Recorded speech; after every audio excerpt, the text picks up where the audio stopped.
नमस्कार साथियों, आपका बहुत-बहुत स्वागत है आपके अपने करंट हेवन के यूट्यूब चैनल पर।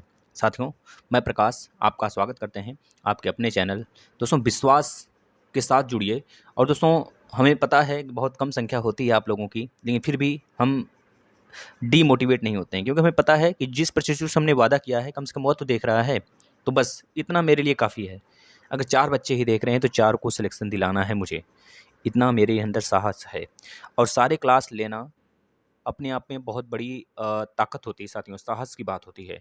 आप देख लो आके प्लेलिस्ट में मैथ के सारे क्लास खत्म कर दिए गए, हिंदी के सारे क्लास खत्म कर दिए गए, ज्योग्राफी के मैक्सिमम क्लास खत्म कर दिए गए। इस समय एसएसटी चल रहा है साथियों, एसएसटी चला रहे हैं। साइंस के 26 टेस्ट हैं भाई, वो भी परीक्षावाड़ी की बुक से स्टैंडर्ड बुक है जो आपके शायद ही उससे बाहर किसी एग्जाम में कोई प्रश्न आए। आकर देख लेना, केमिस्ट्री प्लस फिजिक्स का हमने टेस्ट ले लिया है और करीब 4 प्रीवियस ईयर यूपी टेट के पेपर भी हमने करा दिए हैं। हर संडे यानी कल संडे है, कल संडे को फिर से कराया जाएगा साथियों आपका 1 और साल का पेपर, यानी कि जब तक आपका पेपर नहीं हो जाता तब तक हम 12-13 टेस्ट पेपर करा देंगे। वो भी प्रीवियस ईयर भाई, टेस्ट नहीं, मॉडल टेस्ट नहीं, प्रीवियस ईयर। उसमें लिखा है 16, 17, 18, 19 देख लेना, चारों साल के करा दिए हैं कि नहीं, उसको आके कर लेना और बेहतरीन तरीके से बेहतरीन हो जाओगे साथी। बस रेगुलर बने रहो, जितने प्रशिक्षु हैं सिर्फ वो कम से कम शेयर कर दिया करें। UP TET, C TET, super TET कुछ नहीं बचेगा साथी। देख लेना सभी के सभी यहीं से आएंगे भाई। जिस प्रकार से सृष्टि चल रहा है, जिस प्रकार से ज्योग्राफी चल रहा है, इन्वायरमेंट चल रहा है भाई खतरनाक तरीके से। देखे हो इन्वायरमेंट? शायद ही देखे होगे, नहीं पता, नहीं देखोगे क्योंकि मन में विश्वास है ही नहीं ना। जहाँ पैसे देना है आप उसी जगह जाओगे भाई ना। हम तो भाई पैसे नहीं लेंगे और ना ही हम पैसे से कोई काम करते हैं। हमारा जो काम है फ्री सेवा है। जिन प्रशिक्षुओं को पढ़ना है पढ़ लें, अच्छे से आदमी हो जाएंगे। कभी तो कहेंगे हाँ हमने इस प्लेटफॉर्म से पढ़ा था। भाई आपकी मर्जी है, आप इसे शेयर करें, ज़्यादा से ज़्यादा शेयर करें। आपकी नहीं पता है, आज दिल बहुत दुखा है भाई, इस वजह से हमने ऐसा बोल रहा है, हमने ऐसा बोल रहे हैं, बहुत दिल दुखता है भाई, है ना। लेकिन फिर भी हमारी मजबूरी होती है, हम साहस नहीं हारते हैं और डटे रहेंगे लास्ट तक। बिल्कुल लास्ट तक डटे रहेंगे, चाहे एक ही बच्चा क्यों ना आते रहे, एक ही लाइक क्यों ना आते रहे, ठीक है ना।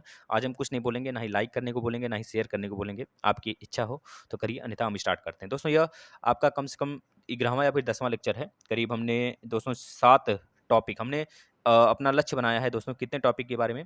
26 से 27 टॉपिक और प्लस प्लस 10 10 प्लस टेस्ट के बारे में। मॉडल टेस्ट भाई, 3 मॉडल टेस्ट, 3 नहीं 4 मॉडल टेस्ट हो गए हैं। 4 मॉडल टेस्ट हो गए हैं, मात्र मात्र 6 बचे हैं।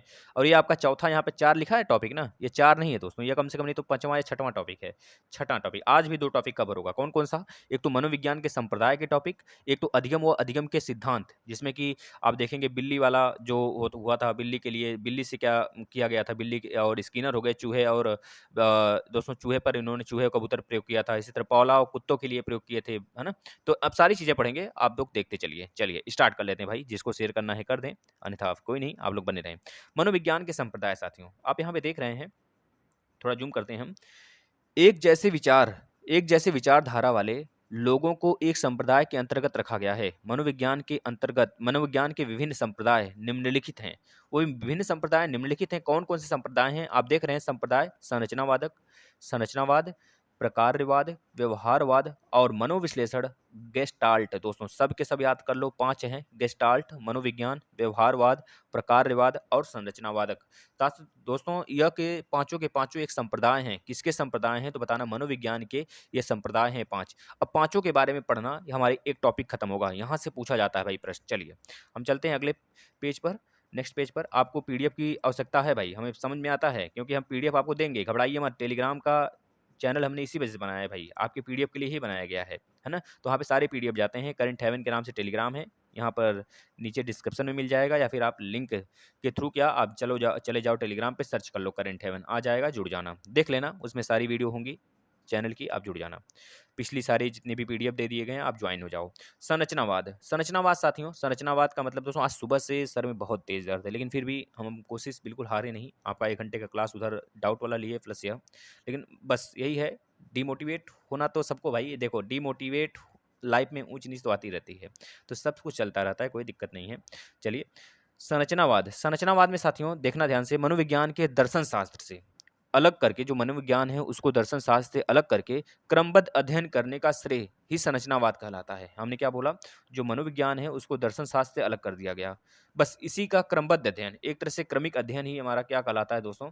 संरचनावाद कहलाता है। एक तरह से संरचनात्मक स्थिति कहलाती है। संरचनावाद के प्रवर्तक विलियम बुंट को कहा जाता है दोस्तों, और ईबी टिचनर, ये दोनों लोग का याद कर लेंगे। जो संरचनावादक या फिर संरचनावाद के प्रवर्तक हैं वो विलियम बुंट हैं, और दोस्तों ईबी टिचनर है भाई। बुंट ने मनोविज्ञान के स्वरूप को प्रयोगात्मक बनाया और 1879 यानी कि 1879 में लिपजिंग विश्वविद्यालय में, दोस्तों याद रखना, लिपजिंग विश्वविद्यालय में मनोविज्ञान की सर्वप्रथम प्रयोगशाला की स्थापना की। बुंट ने मनोविज्ञान को चेतन अनुभूति का अध्ययन करने वाला माना। यानी कि दोनों लोग को अलग अलग विशेषता है भाई, देख लेना अच्छे से। जो मनोविज्ञान की प्रथम प्रयोगशाला खोला था वो किसने खोला था? तो बता देंगे दोस्तों, यह बुंट ने खोला था। बुंट ने मनोविज्ञान के स्वरूप को प्रयोगात्मक बनाया, और एक कॉलेज भी इन्होंने खोला लिपिंज विश्वविद्यालय के नाम से, है ना, जो कि मनोविज्ञान की प्रथम प्रयोगशाला के रूप में जाना गया। और बुंट ने दोस्तों मनोविज्ञान को चेतन अनुभूति का अध्ययन करने वाला माना था। यह बात भी याद रखेंगे। यह हो गया हमारा संरचनावाद। अब चलते हैं प्रकारवाद पर। प्रकारवाद के लिए सिर्फ 2 लाइन है, अच्छे से पढ़ लीजिए दोस्तों। यह आपका समझ लीजिए रैपिड एंड फायर है साथियों, बस इसको रिवीजन करके जाना एग्जाम में। फोड़ क्या होगे, बता रहे हैं 30 में 30 नहीं आ जाए ना, बस 3 से 4 बार रिवीजन कर लेना सारे क्लासेस को 100%, चाहे मैथ के हों, चाहे आपके हिंदी के हों, चाहे आपके दोस्तों किसी भी सब्जेक्ट के हों जो चलाए गए हैं, सब के सब आप रिवीजन करके जाना, बस बेहतरीन हो जाओगे भाई। इससे बाहर नहीं आएगा, नहीं आएगा, नहीं आएगा भाई, लिख लेना, हम पेपर भी करा देंगे। प्रकारवाद, प्रकारवाद का मतलब दोस्तों, प्रकारवाद एक संप्रदाय के जनक, जो प्रकारवाद है इसके संप्रदाय, इस संप्रदाय के जनक विलियम जेम्स को माना जाता है भाई, याद रखना। जो संरचनावाद था उस संप्रदाय के जो जनक हैं, यानी कि उस संरचनावादक के प्रवर्तक के रूप में विलियम बुंट और ईबी टिचनर को जाना जाता है। लेकिन प्रकारवाद में दोस्तों विलियम जेम्स को जाना जाता है, ये बात याद रखना। इसमें क्या हुआ था? मानसिक क्रिया अनुकूली व्यवहार को महत्व दिया गया था भाई। इसमें व्यक्ति क्या करते हैं तथा क्यों कोई व्यवहार करते हैं, इस प्रकार, मतलब कि अगर मान लीजिए कुछ आप कर रहे हैं तो उसका कुछ कारण होगा, कुछ लक्ष्य तय करके आप कर रहे हैं। कुछ भी करें, चाहे वो आप किसी रिलेशनशिप में बने, चाहे आप किसी भी चाहत के रूप में, मतलब कुछ भी आपको चाहत हो, जैसे कि आपको अगर अपना लक्ष्य दिख रहा है तो आप लक्ष्य क्यों चाहते हो? पैसे कमाने के लिए तो चाहते हो भाई। आदमी क्यों लक्ष्य चाहेगा? आज के युग में आदमी कुछ बनना है चाहता है, लेकिन पैसे के लिए बनना चाहता है कि हमें पैसे मिलेंगे, उसके बाद हमारी सारी लाइफ आगे सेटलमेंट हो जाएगी। तो आप कुछ चाहते हो ना, बताओ, जो चाहते हो यही व्यक्ति की चाहत है, यह आपका व्यवहार है, चाहने का व्यवहार है, या आप कुछ चाहते हो, व्यक्ति क्या करना चाहता है आगे, ये सारे के सारे प्रकारवाद में आते हैं। इसी को विलियम जेम्स ने दोस्तों मानसिक क्रिया या अनुकूली व्यवहार कहा था। ये बात को याद रखना, मतलब अनुकूली, अगर आप कुछ गलत सोचते हो तो ये अनुकूल के अंतर्गत नहीं आता है। मानसिक क्रिया आपकी कितनी विकसित है, आप किसी गलत चीज में कितना ज्यादा अच्छा निकाल लेते हो, ये सारी बातें हो जाती हैं दोस्तों प्रकारवाद में। याद रखना, विलियम जेम्स ने इस बात को सत्यापित किया था। अगला देखना, व्यवहारवाद, और आ जाता है नीचे मनोविश्लेषण। तो व्यवहारवाद को देख लेते हैं, फिर उसके बाद मनोविश्लेषण, फिर उसके बाद गेस्टाल्ट आ जाएगा लास्ट। दोस्तों देखिए व्यवहारवाद में क्या कहा गया है। व्यवहारवाद में साथियों, व्यवहारवाद संप्रदाय के जनक जेबी वाटसन हैं। कौन है भाई? जेबी वाटसन। फिर से हम एक बार रिवीजन कराते हैं। संरचनावाद के जो दोस्तों प्रवर्तक थे उनका नाम है विलियम बुंट और ईबी टिचनर। इसका प्रकारवाद के जो दोस्तों प्रवर्तक हैं उनका नाम है विलियम जेम्स। याद रखना दोस्तों, मानसिक क्रिया और अनुकूली व्यवहार के रूप में उन्होंने महत्व दिया था। और जेबी टिश्न वाटसन है जो, इन्होंने व्यवहारवाद को दोस्तों क्या बताया था? एक तरह से व्यवहारवाद के जनक के रूप में इनको जाना जाता है। यह भी एक प्रकार का संप्रदाय है। इनके अनुसार मनोविज्ञान व्यवहार का विज्ञान है। जो मनोविज्ञान है ये व्यवहार का विज्ञान है। हम पिछले वाले चैप्टर में पढ़ चुके हैं, जब हम विकास की अवस्थाएं पढ़े थे, और उसके पहले वाला जब पढ़े थे दोस्तों, आप देख लेंगे पिछला वीडियो, नहीं देखे हैं तो जरूर देख लेना। इस संप्रदाय को आगे बढ़ाने का प्रयास हल स्किनर और टॉलमैन गथरी ने किया था। मतलब 3 लोग हैं, गथरी, टॉलमैन और हल स्किनर ने दोस्तों इस संप्रदाय को यानी व्यवहारवाद को आगे बढ़ाने की प्रयास किए थे। स्किनर ने, अभी देखेंगे आप, चूहे और कबूतर पे इन्होंने प्रयोग किया था।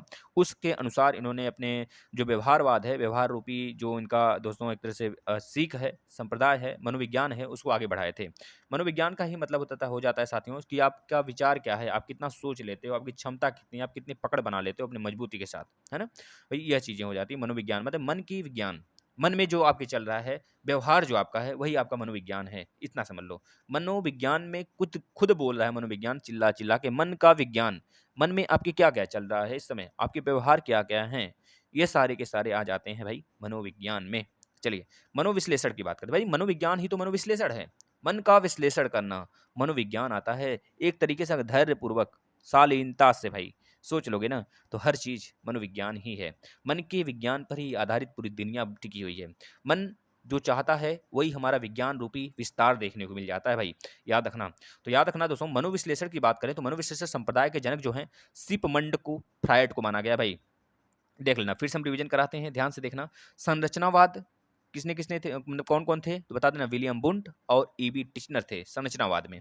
इसके बाद प्रकारवाद में दोस्तों विलियम जेम्स आ गए। इन्होंने मानसिक क्रिया या अनुकूली व्यवहार के रूप में महत्व महत्व जताई। इसके बाद व्यवहारवाद में कौन आया था भाई, व्यवहारवाद में जेबी वाटसन आए थे।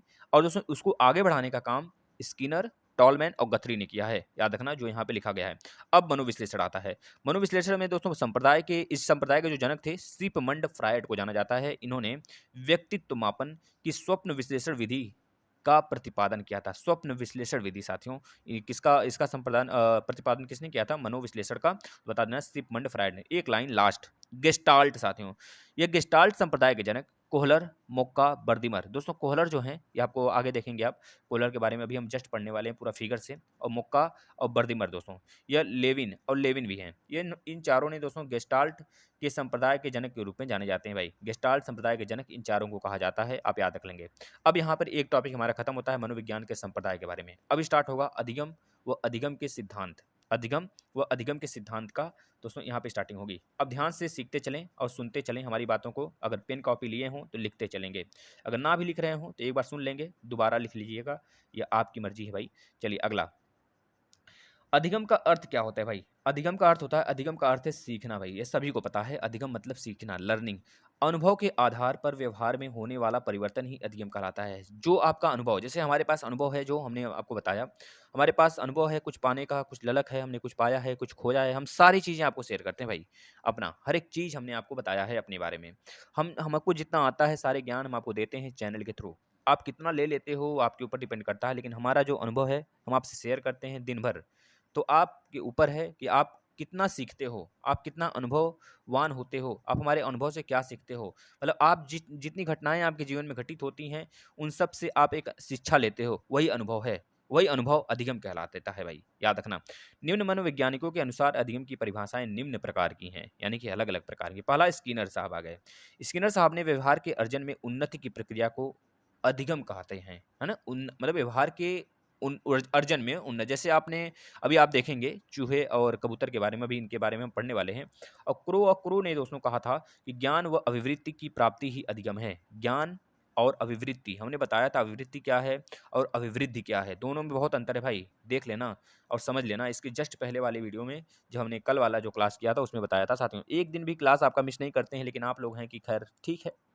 अन्याय तो प्रभु राम के साथ भी हुआ था, कोई दिक्कत नहीं, हम तो प्रभु राम नहीं, उतने बड़े इंसान नहीं, एक तुच्छ आदमी है, तो हमारे साथ क्यों नहीं अन्याय होगा भाई। हम मेहनत करेंगे, सफलता प्रभु के हाथ में है ना। तो बस यही आप लोग को भी करना है, आप लोग शेयर किया करें, पढ़ा करें भाई। और उसके आगे हम कुछ नहीं, आपसे कुछ नहीं मांग करते हैं, हमें सिर्फ शेयर चाहिए, आप शेयर कर दिया करें, हमारे लिए उतना एक फल के रूप में है, ठीक है, उससे ज़्यादा हमें नहीं चाहिए। और आपको तो हम फ्री पीडीएफ भी देते हैं, गिलफोर्ड तुरंत दे देते हैं भाई, आज रात को दे देंगे अभी तुरंत पढ़ाने के बाद, या आपको कल सुबह तक मिल जाती है पीडीएफ। गिलफोर्ड, गिलफोर्ड व्यवहार के कारण व्यवहार में परिवर्तन ही अधिगम होता है, गिलफोर्ड के अनुसार। मर्फी ने कहा था सीखना व्यवहार और दृष्टिकोण दोनों का परिमार्जन है साथियों, याद रखना। गेट्स ने कहा था अधिगम अनुभव द्वारा व्यवहार का शोध है साथियों। याद नहीं करना है हमें, हमें सिर्फ और सिर्फ 10 बार इस वीडियो को देख लेनी है। कितनी बार, 10 बार। अगर आप इस वीडियो को भगा के देख लोगे ना भाई, मतलब 2 पे करके, वहाँ पे स्पीड 2 पे करके देख लोगे, मात्र 20 या 25 मिनट की तो वीडियो है, आप इसको देख सकते हैं दोस्तों आराम से भगा के, या फिर 2 पे करके उसको कान में लगा के सुन लो, कई बार सुन लो, याद हो जाएगा भाई।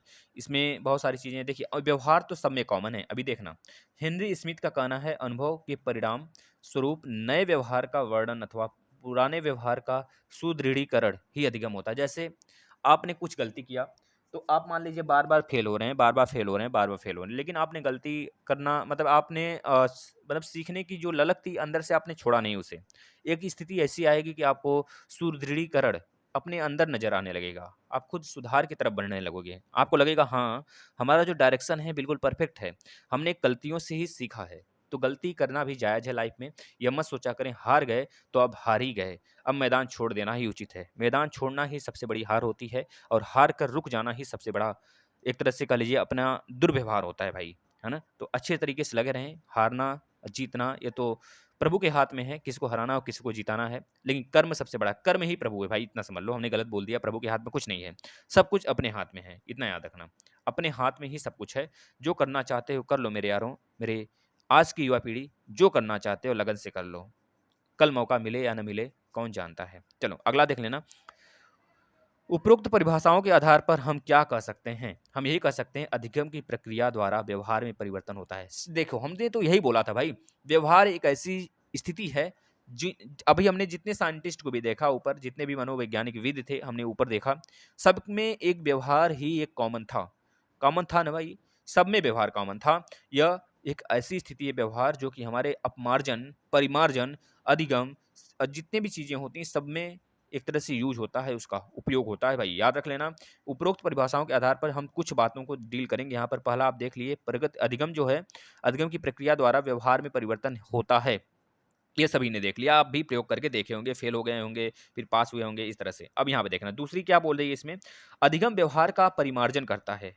अधिगम व्यवहार का परिमार्जन मतलब कि एक तरह से बहरूपिया, मतलब कि बहरूपिया इन द सेंस कि बदलता है, परिमार्जन करता है, पुराने व्यवहार को त्यागता है, नए व्यवहार को सीखने की ओर आपको अग्रसित करता है भाई, याद रख लेना। अगला देखना, तीसरा तीसरा देखना भाई, अधिगम द्वारा शिक्षार्थी के ज्ञानात्मक, भावात्मक तथा क्रियात्मक पक्षों का विकास होता है। यानी कि आप समझ सकते हैं जो आप क्रियाकलाप करते आ रहे थे उसमें जो सुधार हुए हैं आपको अधिगम से ही हुए हैं, प्रयास से ही हुए हैं। यानी कि ज्ञान से आपका भाव, यानी कि आपका अनुभव बढ़ा है, आप क्रिया करने के पक्ष में आ गए, आपका विकास होने लगा, इस तरह से याद कर लेना। यह भी हमारा दोस्तों अधिगम यानी कि एक तरह से व्यवहार के अंतर्गत आता है। अगला देखना एंड लास्ट, अधिगम को प्रभावित करने वाला कारक दोस्तों मुख्यतः कितने प्रकार के हैं, ध्यान से देख लेना भाई। यहाँ से प्रश्न हमेशा आते हैं, कौन इसमें से अधिगम का प्रभावित करने वाला कार्य नहीं है, तो याद रख लेना इसी में से कुछ होगा और एक ऐसा होगा जो नहीं होगा, तो आपको उसी को टिक लगाना है। हम प्रश्न भी कराएंगे इस पे, वैसे हमने 4 टेस्ट करा दिए हैं भाई, 30-30 के फुल टेस्ट कराए हैं, आकर देख लेना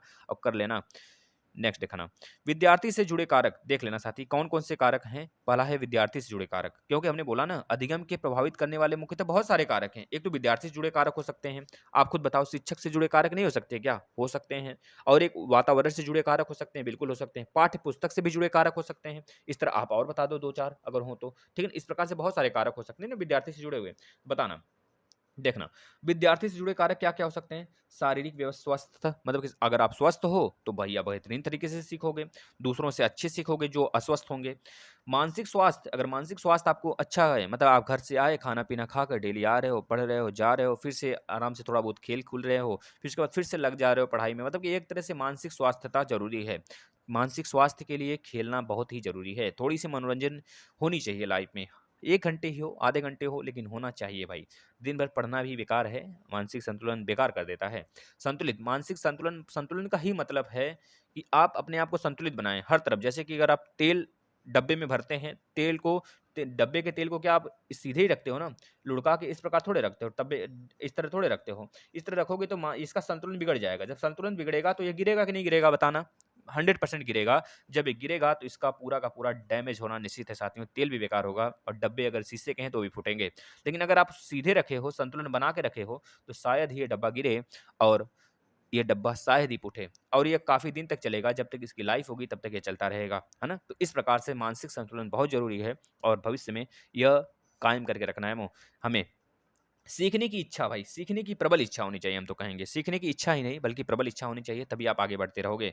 सीखने का समय, एक सीखने का समय भी उचित होना चाहिए। जब तक कि आप 30 साल, 35 साल के हो, शिक्षक भर्ती भरोगे, लगभग 40 साल तक हो, तो शिक्षक भर्ती के लिए अप्लाई करते रहोगे। मतलब एक लिमिट होना चाहिए। आप 55 साल के हो जाओगे तो 5 साल के लिए शिक्षक भर्ती करके क्या करोगे भाई? बताना। लड़के बच्चे नहीं होंगे। मान लो हमारी तरह शादी नहीं किए हो, 55-60 साल के हो गए हो, तो कोई दिक्कत नहीं है और ना ही करने का मूड भी है हमारा तो। क्योंकि जो है वो है ही नहीं और जो है वह चाहिए नहीं। जो है था वह गया, अब जो आने वाला है वो तो चाहिए मुझे नहीं, वो मुझे नहीं चाहिए। जो था मेरे पास वही वापस से आ जाए। इस तरह की भावनाएँ मेरे अंदर हैं। भाई अब देखना है आगे भविष्य, आगे प्रभु का खेल है। सीखने का समय, तो सीखने का एक उचित समय होना चाहिए भाई, याद रखना। सीखने में तत्परता बिल्कुल, यह तो ललक होनी चाहिए। जैसे कि आज हम क्लास चला रहे हैं, तो आप आज की क्लास देख रहे हो, आपको अच्छी लगी, कल की क्लास आप नहीं देख पाओगे। अगर छूट गया तो आप सोचोगे चलो छोड़ते हैं, अगला जब आएगा तो देखते हैं। मतलब यह एक प्रकार की आपका दुर्व्यवहार है भाई। आप अच्छे तरीके से तत्परता के रूप से डेली कंटिन्यू सारे क्लासेस को रिवीजन करें और देखें, तभी 120 प्लस का हमारा टारगेट पूरा होगा, नहीं अन्यथा आप पीछे रह जाओगे। मेरी टारगेट भी छूट जाएगी भाई। रुचि, रुचि मतलब कि आपकी इच्छा होनी चाहिए भाई, तभी तो आप कुछ ले सकते हो, कुछ ग्रहण कर सकते हो। और बुद्धि स्तर, बुद्धि स्तर आपका क्या है? अभी हम आगे पढ़ेंगे बुद्धि स्तर के कई प्रकार होते हैं, है ना? तो उसको देखेंगे अभी आगे, घबराइए मत, अगला चलते हैं। दोस्तों शिक्षक से जुड़े कुछ कारक, अभी तो हमने अब शिक्षार्थियों से जो देखा ना, अब शिक्षक से जुड़े कुछ कारक हैं, देखना तो शिक्षक से जुड़े कितने कारक हैं। शिक्षक का व्यवहार कैसा है भाई, वो किस प्रकार का व्यवहार करता है बच्चों के साथ, ये उचित होता है भाई, देख लेना। बहुत सारे शिक्षक होते हैं नालायक भी होते हैं, और बहुत सारे बहुत प्रेमी होते हैं भाई, जैसे हम नालायक हैं, आप देख ही रहे हो। मनोविज्ञान का ज्ञान भाई, मनोविज्ञान का ज्ञान क्या होता है, यह भी एक तरह से शिक्षक के कारक के अंतर्गत आते हैं। शिक्षण विधियां, उनको किस प्रकार से बच्चों को समझा सकते हैं वह, उनको क्या क्या कलाएं होती हैं, हंस के खेल के क्या क्या चीजें वह दिखाकर बच्चों को समझा सकते हैं, उनके पास कितनी क्षमता है, कितनी अभी क्षमता है ना? तो कितनी चीजों को बच्चों को सिखाने में सफल, मतलब कितने जल्दी बच्चों को सिखाने में सफल हो जाते हैं, या बच्चे उनसे संतुष्ट होते हैं या नहीं। यह सारी शिक्षण विधियाँ के उनके आदत के अंतर्गत आते हैं, उनके प्रयोग के आधार पे, उनके लर्नर के आधार पे वह सिखा सकते हैं कि नहीं सिखा सकते, उनके पे डिपेंड करता है यह। शिक्षक की व्यक्तित्व, शिक्षक का व्यक्तित्व कैसा है? आखिर क्या एक लड़के के प्रति झुकाव है या फिर लड़की के प्रति झुकाव है? उनका लड़कियों को ध्यान देते हैं या फिर तेज बच्चों को सिर्फ ध्यान देते हैं या फिर कमज़ोर को ध्यान देते हैं? अगर दोनों को बैलेंस बना के रखना चाहते हैं, ये शिक्षक की सबसे बड़ा व्यक्तित्व है और सबसे बड़ा दोस्तों ज्ञान होता है उनके पास है। बाल केंद्रित शिक्षा, बाल केंद्रित शिक्षा का मतलब समझ सकते हो? केवल एक प्रति झुका होना। बाल केंद्रित मतलब बाल केंद्रित शिक्षा का मतलब बालक के आधार पर शिक्षक होना। इस समय हमारा जो शिक्षा है वो बाल केंद्रित है, ना कि शिक्षक का केंद्र है दोस्तों, याद रखना। आपसे पूछा जा सकता है वर्तमान में शिक्षा किस प्रकार की है, तो बताना बाल केंद्रित है।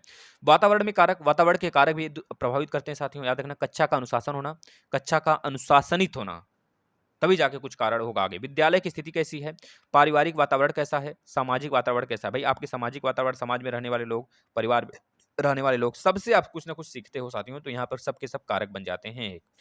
चलिए नेक्स्ट, पाठ्य वस्तु से जुड़े कारक। अब पाठ्य वस्तु से जुड़े कारक की अगर बात करें साथियों, तो याद रखना पाठ्य वस्तु यानी कि आपके पाठ वस्तु की अगर बात करें साथी, तो पाठ वस्तु की प्रकृति क्या है, आप किस प्रकार से पढ़ना चाहते हो, आपकी पाठ वस्तु की मतलब कौन सा सब्जेक्ट आपका अच्छा है, कौन सा वीक है, ये सारी चीजें इसमें आ जाती हैं। सीखने की विधियां कितनी हैं, है ना, ये भी आ जाते हैं। और इसके बाद दृश्य भ्रव्य सामग्री का प्रयोग, आप देखने में पढ़ने में कौन सी सामग्री का प्रयोग करते हो, ये सारी चीजें हैं। इसके बाद कौन सा भाई, इसके बाद आ जाता है आपका, देखना इसको थोड़ा जूम करते हैं, अधिगम की प्रभावशील विधियां। अधिगम की प्रभावशील विधियां दोस्तों कौन कौन सी हैं, देखना यहाँ पर। करके सीखना, यह भी अधिगम की प्रभावशील विधियां हैं भाई। निरीक्षण करके सीखना भाई, यह भी हैं। परीक्षण करके सीखना भाई, यह भी हैं। और सामूहिक विधियां द्वारा भी सीखना भाई, यह भी है हमारा अधिगम के प्रभावशील विधियों में। एक आता है अनुकरण द्वारा सीखना, मतलब कि मुनमुना के सीखना। कुछ लोग होते हैं ना, देखिए बहुत अच्छी स्थिति है भाई सीखने की, आप मुनमुनाते रहो सीख जाओगे। जैसे कि आप कुछ याद कर लिए, अब सोते रहो बैठते रहो चाहे जागो, या फिर सोने के पहले अगर आपको नहीं याद आ रहा है, पता है मन में ऐसा कभी होता है कि हमने पढ़ा है, अब सोते समय थोड़ा-सा मन किया रिवीजन करने का, मन में मुनमुनाने का, तो मुनमुना रहे हैं, लेकिन पता चला बीच में अटक गया, कुछ भूल गए। तो पता है उस समय अगर आपको जुनून होगा ना, अटक गए तो तुरंत आप उठकर लाइट जलाकर ऑन करके देखोगे उसे, कि आखिर कैसे हम भूल गए, अन्यथा आप सो जाओगे। जब सो जाओगे ना, तो समझ लो सबसे बेकार स्थिति होगी आपकी भाई। अगर आप तुरंत उठ के देख लिए ना, तो यह कहा जाता है सीखने की इच्छा। यह होती है एक अच्छे बुद्धि, एक अच्छे बालक की स्थिति, एक गुण होता है साथ ही। अब आपके अंदर क्या है, आप खुद बताइएगा। नेक्स्ट देखिएगा दोस्तों, इसमें जो सामूहिक विधियां हैं, इसमें एक बहुत सारे लोग हैं। जैसे कि बात करें वाद विवाद विधि, जैसे कुछ बच्चे होते हैं वाद विवाद से सीख जाते हैं, झगड़ों से नहीं भाई, उसको झगड़ा नहीं कहते हैं, एक तरह से कुछ आपने बहस छेड़ दिया, वही होता है वाद विवाद, है ना। कन्वर्जन अपने आप में एक तरह से कह लीजिए कि टॉकिंग, आप क्या चीजें समझाना चाहते हो, अगर सामने वाला उस पर कटाक्ष करता है तो आप उससे क्या सीखते हो, ये सारी विधियां इसमें आ जाती हैं। मतलब कि इसे प्रत्येक छात्र को अपने विचार व्यक्त करने और प्रश्न पूछने का अवसर दिया जाता है। सभी लोग पूछते हैं, देखते नहीं कभी कभी कक्षा में लड़ाई हो जाती है, अपने अपने में विद्यार्थी दोस्त लड़ाई कर लेते हैं भाई। हम जहाँ पढ़ाते हैं यूपी टेट वाले बच्चों को, वो आपस में झगड़ लेते हैं, बाद में उसका जो सॉल्यूशन आता है, जिसका आ जाता है वो खुश हो जाता है, अन्यथा फिर से दूसरा वाला सीख ही जाता है ना कि आगे अब गलती नहीं होगी।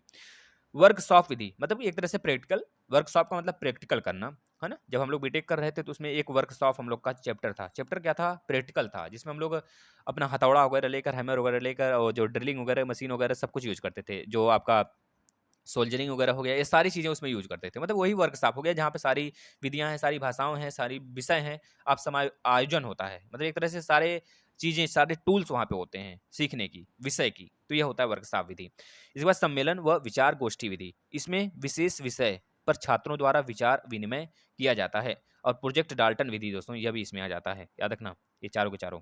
चलते हैं अगले पे। या अधिगम के प्रकार अब आ जाएंगे यहाँ पर। अधिगम के प्रकार मतलब अधिगम सीखने के कितने प्रकार हैं भाई, देख लेना। ये 5 प्रकार हैं। प्रयत्न और भूल द्वारा सीखना, प्रयत्न और भूल द्वारा सीखना, सबको अब एक एक करके लेंगे, ध्यान से देखते रहना बस। अधिगम मतलब पहला प्रयत्न और भूल द्वारा सीखना। भाई प्रयत्न करके, प्रयास करके सीखोगे। अगर आप भूल गए मान लीजिए इस बार, अगली बार भी आप सीख जाओगे। अगर फिर नहीं सीखे ना तो ये गधा की निशानी होती है, गधा, गधा जिसे बोलते हैं। तो प्रयत्न मतलब कि आप प्रयत्न करके, प्रयास करके सीखते हो। अभी देखेंगे हम थॉर्नडाइक और आपके स्किनर, पावलोव, इन सब के बारे में देखेंगे। ये सब लोग इसी प्रकार से फार्मूला अपना प्रैक्टिकल करके दिए हैं भाई, है ना। तो प्रयत्न के आधार पर सीखना और भूल करके भी सीखना, ये भी गलती से सीखना। आप लोग करते हैं ना, गलती कर लिए अब आगे नहीं करिएगा, ऐसा कुछ करिए। सूझबूझ द्वारा अधिगम, सूझबूझ के द्वारा अधिगम मतलब सोच विचार के कोई काम करिए, यह भी एक प्रकार का अधिगम का प्रकार है। अनुकरणात्मक अधिगम भाई, अपने से खुद से विचार कर लो। बुद्धि से अधिगम, है ना। और एक है साहचर्य द्वारा अधिगम। ये पांचों प्रकार हैं अधिगम के, आप इसे जान लेंगे तो अच्छा होगा। अधिगम के सिद्धांत के बारे में बात करें तो अधिगम के सिद्धांत के बारे में दोस्तों व्यवहारवाद के नियम आए। सबसे पहले व्यवहारवाद के नियम को पढ़ते हैं। व्यवहारवाद के नियम में साथियों, इसमें थॉर्नडाइक के अधिगम के नियम आते हैं और बहुत सारे हैं, साइंटिस्ट यहाँ पर देख सकते हैं आप। थॉर्नडाइक के अधिगम में दोस्तों हम बात करें तो थॉर्नडाइक के इस नियम के व्यवहारवाद के नियम से भी जानते हैं। मतलब जो थॉर्नडाइक ने नियम दिया था, उनके नियम को हम किस नाम से जानते हैं अभी आगे देखेंगे दोस्तों। जैसे कि बहु अनुक्रिया का नियम था उनका, मानसिक स्थिति का नियम था, आंशिक क्रिया का नियम था, आत्मकरणी आत्मीकरण का नियम था और साहचर्य परिवर्तन का नियम था। ये पांचों के पांचों प्रकार जो हैं दोस्तों, यह थॉर्नडाइक के अधिगम के गौड़ नियम में आ जाते हैं, है ना। तो अभी हम देखते हैं इस चीज को। इसके बाद कौन है, देख लीजिए यहाँ पर। थॉर्नडाइक के सीखने के 3 मुख्य नियम हैं। कौन कौन से, प्रभाव का नियम, तत्परता का नियम और अभ्यास का नियम। निरंतर अभ्यास भी आदमी को बहुत ऊपर ले जाता है भाई, अभ्यास करते रहो। देखो हमें पता है 50 तक के स्क्वायर फटाफट निकालने आते हैं, 30 तक के क्यूब निकालने आते हैं, मतलब कि क्यूब रूट, क्यूब और क्यूब रूट दोनों। तो ये हमने पता है कितनी बार प्रैक्टिस किया भाई, 2 रफ, आप नहीं मानोगे बात को, हमने 2 रफ भर दिए। 2 रफ का मतलब समझते हो भाई, अपने आप में डेली 21 दिन तक अगर आप किसी को रूटीन में बना लेते हो तो आपका आदत हो जाएगा, आप सीख जाओगे। 21 दिन तक बनाने के बाद आप उसे 1 हफ्ते बाद रिवीजन करो, फिर उसके बाद 2 हफ्ते बाद रिवीजन करो लगातार, फिर उसके बाद 1-1 महीने पे रिवीजन करते रहो। वो कभी नहीं भूलेगा, जिंदगी में कभी नहीं भूलेगा भाई। यह हमारी आदत थी, हमने बता दिया, अन्यथा कभी आप डिमांड करोगे तो हम बताएंगे किस प्रकार से हम पढ़ते हैं।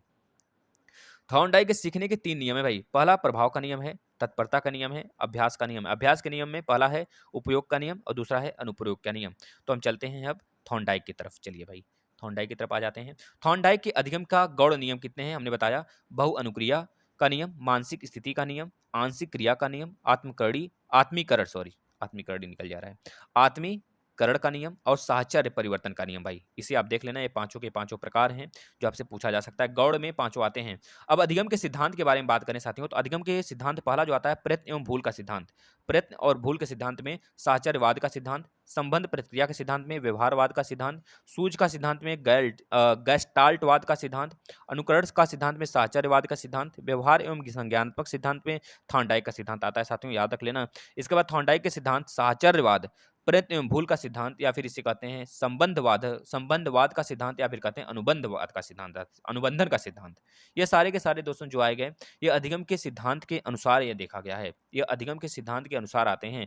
जो यहाँ पर आपने देखा व्यवहार एवं संज्ञानात्मक का सिद्धांत, इसमें थॉर्नडाइक के सिद्धांत हैं, कौन कौन से हैं। पहला है साहचर्यवाद, प्रयत्न एवं भूल का सिद्धांत, या फिर प्रयत्न और भूल के सिद्धांत को हम कहते हैं संबंधवाद का सिद्धांत, या फिर अनुबंधन का सिद्धांत। ये सारे के सारे हैं, 1-2 और आते हैं, आगे देख लेते हैं। या में दोस्तों जैसे हर्ष या दुख का सिद्धांत, संयोजनवाद का सिद्धांत। जैसे कि मान लीजिए आपको कमरे में बंद कर दिया गया, एक कमरे में आप बंद हो, आपको दिन भर रोटी दिया जाता है, खाने पीने को दिया जाता है, खेलने को दिया जाता है, जो आप चाहते हो सब दे दिया जाता है, तो आप संतुष्टि अपने आप को मान लोगे। लेकिन आप जो चाहते हो अगर आपको न दिया जाए तो आप दुखी होगे। अभी देख लिया आप बाइक लगाए तो क्या आप खुश हो, नहीं ना खुश हो। तो ये हर्ष और दुख का सिद्धांत है। आदमी हर्ष से, दुख से भी, पीड़ा से भी आदमी की बुद्धि भ्रष्ट हो जाती है ना। तो उससे कुछ सीखता भी है और कुछ अनखुश भी होता है ना। चलिए बताइए अब आगे चला जाए कि बस किया जाए। अब एक संयोजनवाद का सिद्धांत ये पूरा खत्म कर लिया जाए, मतलब कि थॉर्नडाइक वाला पूरा पढ़ लिया जाए, फिर आगे चलते हैं ना। फिर इसके बाद हम लोग कल से देखेंगे इसके बाद ना। चलिए बस थॉर्नडाइक का देखेंगे, इसके बाद जो इसमें बचा है इसमें कल आधा कर लेंगे। संयोजनवाद के सिद्धांत में साथियों देखिए, यहाँ पर दोस्तों थॉर्नडाइक ने एक भूखी बिल्ली को बंद कर दिया, और द्वितीय चरण में चूहों पर भी यह प्रयोग किए गए थे थॉर्नडाइक द्वारा। लेकिन पहले तो इन्होंने भूखी बिल्ली को बंद कर दिया, है ना। और थॉर्नडाइक का द्वितीय प्रयोग था चूहों पर, पहला प्रयोग था इनका भूखी बिल्ली पर। थॉर्नडाइक की ने समस्या बॉक्स नामक पिंजड़े में भूखी बिल्ली को बंद किया। पिंजड़े के व्यवहार मछली मांस की तस्करी रख दी, मतलब कि बाहर, पिछली के बाहर, जो पिंजड़ी के बाहर यहाँ पे देख रहे हैं ना लटकी हुई है, यहाँ पर मांस और एक तरह से मछली की दोनों लटका दी है वो। फिर इस प्रकार बिल्ली को बाहर आने के लिए 100 प्रयत्नों से गुजरना पड़ा। बिल्ली बार-बार बाहर आना चाहिए। बिल्ली क्या कहाँ थी भाई? बिल्ली को बंद किया गया था। बिल्ली बार-बार बाहर आना चाह रही थी। बार-बार बाहर आना चाह रही थी। देख रहे थे इसमें से देख रही है। लास्ट में क्या होता है, कुंडी अंदर से बंद था। देख रहे हैं यहाँ पर, ये कुंडी चढ़ी हुई थी। वह किसी न किसी तरीके से कुंडी को बार-बार उछल-उछल के खोलना चाहिए और लास्ट में वो खोल लेती है साथियों। और वह इसको देखते हुए, मतलब इस तरह से यहाँ पे क्या होता है, सीखने का सिद्धांत, प्रयास का सिद्धांत यहाँ से निकल के आता है। आप जितना ज़्यादा प्रयास करोगे उतनी ज़्यादा आप सीखोगे। मतलब कि प्रयास का, एक तरह से कह लीजिए अनुबंधन का सिद्धांत, है ना? संबंधवाद का भी सिद्धांत यहाँ पे आ जाता है दोस्तों।